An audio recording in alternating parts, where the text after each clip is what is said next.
आप सभी को जय यीशु। हमने अपनी लास्ट क्लास में चैप्टर 14 पवित्र यूकरिस्ती समारोह यूकरिस्ती विधि के बारे में जाना। उसमें कितने भाग होते हैं और उन भागों में हमारी क्या सहभागिता होती है हमने जान लिया है। आइए हम आज की क्लास प्रार्थना के साथ शुरू करें। हे पिता परमेश्वर, हम आपको आज के दिन के लिए धन्यवाद देते हैं और प्रार्थना करते हैं कि आज हम जो कुछ भी पढ़ें और सुने वह हमारे विश्वास में आगे बढ़ने का कारण बने। आइए हम एक गीत गाएं। आज का दिन यहोवा ने बनाया है, हम उसमें आनंदित हो, आनंदित हो। आज का दिन यहोवा ने बनाया है, हम उसमें आनंदित हो, आनंदित हो। प्रभु को महिमा मिले, चाहे हो मेरा अपमान, वो बढ़े मैं घटूं, रहे उसी का ध्यान। आज का दिन यहोवा ने बनाया है, हम उसमें आनंदित हो, आनंदित हो। तो चलिए हम आज की क्लास स्टार्ट करते हैं। आज हम स्टार्ट करेंगे चैप्टर 15 अध्याय 15 पवित्र यूक्रिस्ट से हमारा आध्यात्मिक भोजन। इस चैप्टर को स्टार्ट करने से पहले ही यहाँ पे एक कन्वर्सेशन संवाद दिया हुआ है। एक माँ जिनका नाम सरला है और उनका पुत्र जिसका नाम टीनू है। तो टीनू कहता है, मम्मी फादर वे सफ़ेद रोटी मुझे क्यों नहीं देते हैं? तब सरला उसे उत्तर देती है, वह कोई साधारण रोटी नहीं है बेटा, उस रोटी के रूप में स्वयं प्रभु यीशु हैं। तब टीनू कहता है, मैं भी प्रभु यीशु को ग्रहण करना चाहता हूँ। तब उनकी माँ उनसे ये कहती है, बेटा इसके लिए आपको तैयारी करना है। हमारी पल्ली में इसके लिए विशेष प्रशिक्षण दिया जाता है।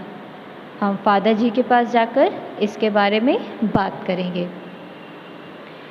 ये कन्वर्सेशन, ये बातचीत कभी ना कभी हमारे मन में भी आई होगी और हमने भी अपने पेरेंट्स से, माता पिता से इस बारे में ज़रूर बात की होगी।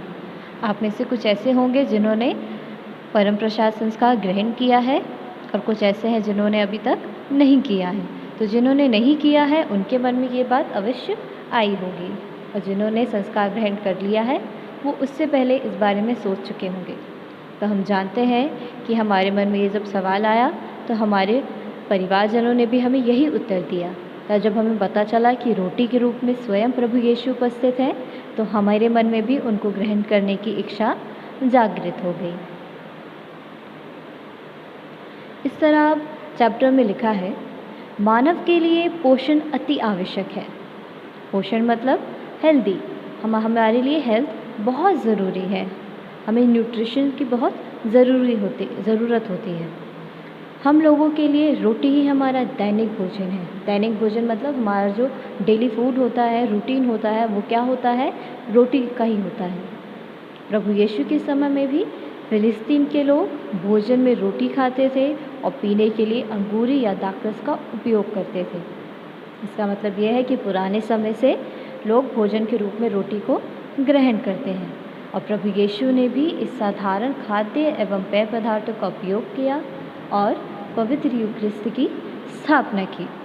तो हमारे पवित्र यूक्रिस्ट की स्थापना किस तरह हुई थी? एक साधारण खाद्य एवं पेय पदार्थों मतलब एक रोटी और दाखरस के रूप में हमारे पवित्र यूक्रिस्ट की स्थापना हुई। इस विषय में बाइबल में संत यूहन्ना के पत्र पर लिखा हुआ है, सुसमाचार में लिखा हुआ है कि प्रभु यीशु कहते हैं, जीवन की रोटी मैं हूँ। तुम्हारे पूर्वजों ने मरुभूमि में मन्ना खाया, फिर भी वे मर गए। मैं जिस रोटी के विषय में कहता हूँ वह स्वर्ग से उतरी है और उसे जो खाता है वह नहीं मरता। स्वर्ग से उतरी हुई वह जीवंत रोटी मैं हूँ। यदि कोई वह रोटी खाएगा तो वह सदा जीवित रहेगा। जो रोटी मैं दूंगा वह संसार के जीवन के लिए अर्पित मेरा मांस है। अब हम समझते हैं कि ये पूरे सेंटेंस में आखिर क्या हमें समझाया जा रहा है। सबसे पहला सेंटेंस क्या है? जीवन की रोटी मैं हूँ। प्रभु यीशु कहते हैं कि वो स्वयं क्या है? जीवन की रोटी है। अभी हमने पढ़ा कि मानव के लिए पोषण अति आवश्यक है और लोगों के लिए उनका दैनिक भोजन क्या होता है? रोटी होता है। मतलब मानव जीवन के लिए रोटी बहुत आवश्यक है, अति आवश्यक है। प्रभु यीशु कहते हैं कि जीवन की रोटी मैं हूँ।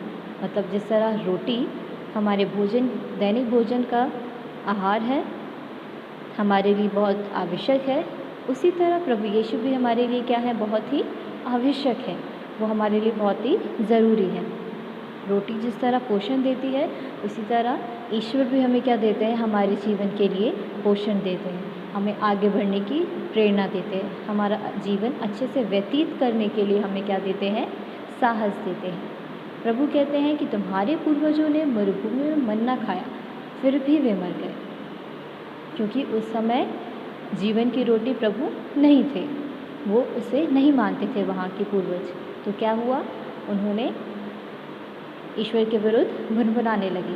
तब प्रभु ने मूसा के द्वारा क्या किया? वहाँ पर मरुभूमि जहाँ पे पानी भी नहीं मिलता, वहाँ पे मन्ना खिलाया उनको, पर फिर भी वे मर गए क्योंकि उनके विश्वास में कमी थी। मैं जिस रोटी के विषय में कह रहा हूँ, मतलब ईश्वर जिस रोटी के विषय में कह रहे हैं, वह स्वर्ग से उतरी है। जो उसे खाता है वह नहीं मरता है। स्वर्ग से उतरी रोटी जो खाता है वह नहीं मरता है। और हम जानते हैं कि वो रोटी कौन है? प्रभु यीशु है।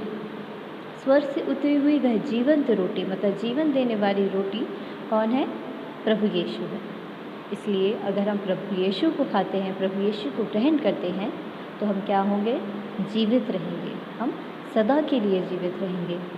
जो रोटी मैं दूंगा वह संसार के जीवन के लिए अर्पित मेरा मांस है। प्रभु यीशु ने क्या किया है? अपना मांस दे दिया है। किसके लिए? संसार के जीवन के लिए। हमने अपने लास्ट चैप्टर्स में ये पढ़ा है कि प्रभु यीशु ने क्या किया है? अपना बलिदान दिया है। क्यों? हमें बचाने के लिए। ये वही अर्पित उनका मांस है। हम जानते हैं कि हमारे जीवन में अति आवश्यक है भोजन, उसी तरह उतना ही आवश्यक क्या है? प्रभु यीशु को ग्रहण करना भी। जिस तरह हम रोटी के बिना स्वस्थ नहीं रहेंगे, हमारा जीवन अच्छे से नहीं होगा, हमारा शरीर अच्छे से नहीं होगा, उसी तरह प्रभु यीशु के बिना भी हमारा जीवन अच्छे से नहीं चलेगा। हमारा जो शरीर है वो अच्छे से नहीं रहेगा, हमारा मन, हमारे विचार, हमारा जो जीवन का तौर तरीका है वो क्या हो जाएगा? गड़बड़ हो जाएगा, खराब हो जाएगा, क्योंकि उसमें कौन नहीं है? प्रभु यीशु नहीं है। हम बाइबल में पढ़ते हैं तो हम पाते हैं कि ईश्वर ने क्या किया था? 5 रोटियों और 2 मछलियों से 5000 से अधिक लोगों को क्या किया था? भोजन खिलाया था। और उसके बाद बहुत से लोग प्रभु यीशु के पीछे हो लिए थे, उनमें विश्वास करने लगे थे, क्योंकि 5 रोटी और 2 मछली साधारण रूप में 5000 लोगों को खिलाने के योग्य, मतलब इतने सारे लोगों के लिए वो पर्याप्त नहीं है। 5 रोटी और 2 मछली कभी कभी 5 इंसान भी आपस में मिलकर नहीं खा सकते, उनका पेट नहीं भरेगा। पर प्रभु यीशु ने क्या किया? 5000 से अधिक, सिर्फ 5000 नहीं, उससे भी अधिक लोगों के लिए उन्होंने क्या किया? भोजन दिया। तब क्या हो गए? लोग उनके विषय में उनको जानने लगे और उनके पीछे हो लिए, उनमें विश्वास करने लगे। उनके यहूदी पूर्वजों को ईश्वर ने मन्ना खिलाया था। जैसे प्रभु यीशु ने 5 रोटी और 2 मछलियों से 5000 से अधिक लोगों को भोजन कराया, उसी तरह उनके ही पूर्वजों को ईश्वर ने मन्ना खिलाया था। इसी संदर्भ में प्रभु यीशु पवित्र यूकरिस्ती संबंधी उपयुक्त बातों को लोगों को समझाते हैं। उसका अर्थ क्या है?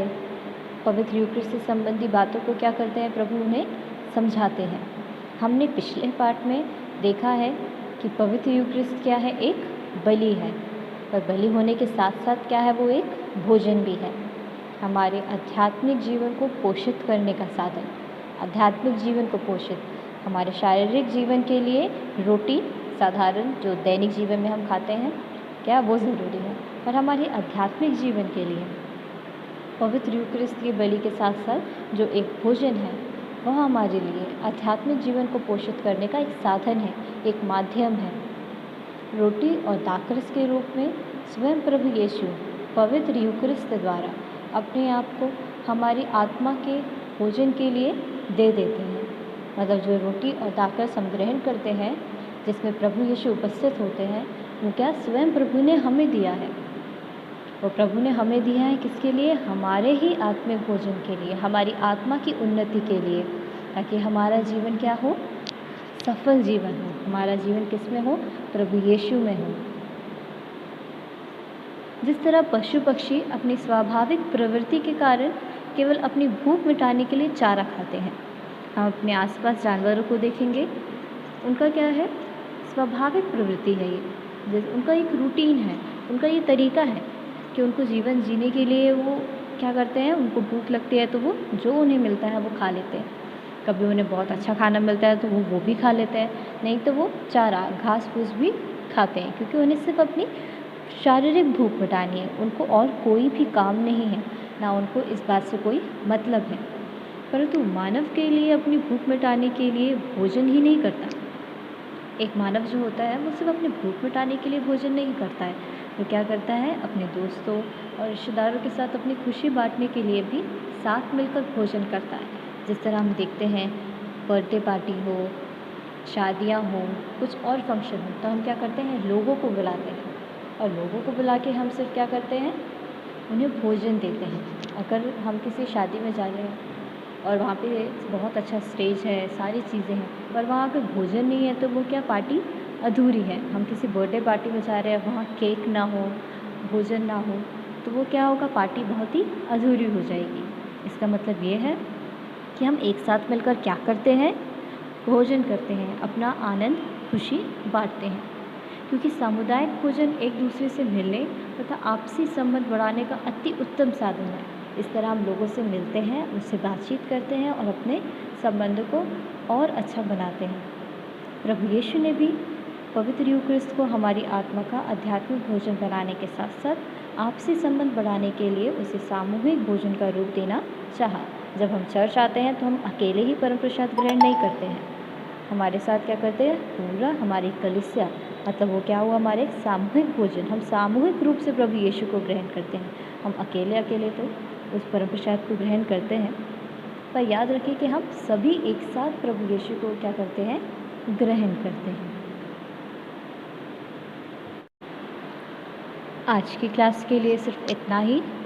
हम अपना आधा चैप्टर आज कंप्लीट कर चुके हैं, और जो आधा चैप्टर जो हमारा बचा हुआ है वो हम अपनी नेक्स्ट क्लास में करेंगे, ताकि हमें अच्छे से समझ आए।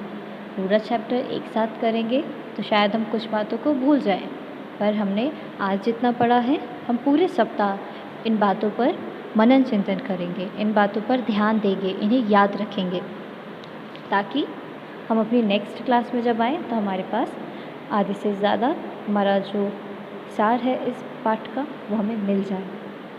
आइए हम आज की क्लास एक गीत के द्वारा समाप्त करें। प्रभु का धन्यवाद करूँगा, उसकी संगति में सदा रहूँगा, साथ चलूँगा मैं जय ज़रूर पाऊँगा, साथ चलूँगा मैं जय ज़रूर पाऊँगा, प्रभु का धन्यवाद करूँगा। ना देगी मुझे दुनिया कभी भी कोई सुख और शांति आराम, ना देगी मुझे दुनिया कभी भी कोई सुख और शांति आराम, मेरे यीशु के साथ धन्य संगति में सदा मिलती खुशी मुझको, प्रभु का धन्यवाद करूँगा, उसकी संगति में सदा रहूँगा। साथ चलूँगा मैं जय ज़रूर पाऊँगा, साथ चलूँगा मैं जय ज़रूर पाऊँगा। प्रभु का धन्यवाद करूँगा। आप सभी को जय शु।